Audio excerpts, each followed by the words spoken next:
The Federal Trade Commission might sound like just another faceless government bureaucracy, but the work they do can impact prices from your local grocery store to Amazon.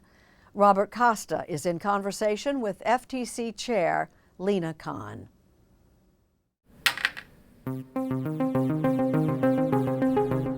Monopoly. It's the game where you bankrupt competitors, buying up the board and charging sky-high prices.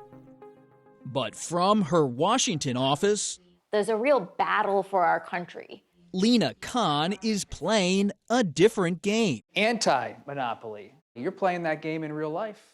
We are. The experience is not quite akin to playing a board game, but there are challenges and unpredictable swerves. And sometimes you roll the dice. That's right. Khan is chair of the Federal Trade Commission. She's rolled the dice with one buzzy lawsuit after another. Big tech. The FTC suing Microsoft to officially block its planned deal with Activision. Big pharma. Suing to block Amgen's deal to acquire Horizon Therapeutics. Even big grocery. The government is trying to block the largest grocery store merger in American history. The FTC is an independent watchdog and warden of competition in business. When you have companies that are not disciplined by competition, oftentimes they can get away with abusing their customers. Firms can become too big to care. There can be this basic indignity of being a consumer in America today, and that's what the FTC is trying to fix. Khan finds inspiration in the golden age of trust busting, when government broke up Standard Oil and the railroads. Wait for 2 1/4 take, 2 trades to go to Gateway. And views recent decades as easy street for big business. We're going to turn the bull loose. There was a clear policy decision back in the 80s that it was better for the government to be hands-off. I think several decades on, we're really living with the costs of those decisions. One of those costly decisions, she says, was consolidation of the U.S. aerospace industry. I mean, over the last few months, we've seen firsthand how Boeing not being checked by competition in the marketplace has led to all sorts of issues. Khan's biggest case so far, Amazon, arguing the retailer's tactics punish sellers over prices.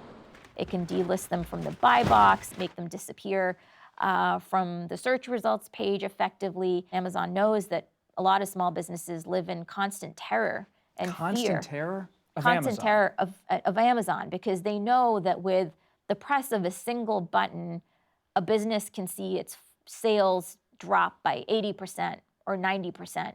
Overnight, a business can be looking at bankruptcy or liquidation if it gets on the wrong side of Amazon. Amazon is fighting back and says its practices provide good deals for customers. Khan's scrutiny of the online megastore began as a star law school student. And that stardom has only grown for the 35-year-old. Boy, would you stay forever? Even earning praise from so-called conservatives. I look at Lina Khan as one of the few people in the Biden administration that I actually think is doing a pretty good job. Her critics are just as fervent.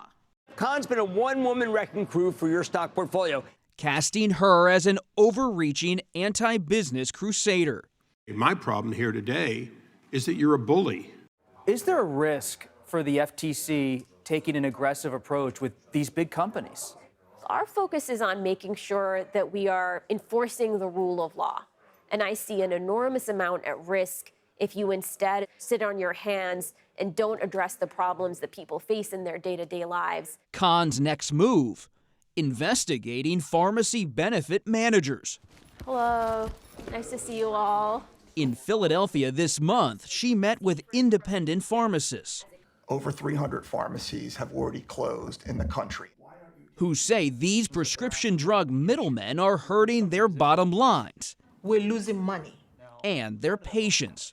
My voice is asking you, it's pleading you, and it's begging you. Something has to be done. Whether it's on the road or in court, Lina Khan wants corporate America on alert. The only place you can get a monopoly is a board game.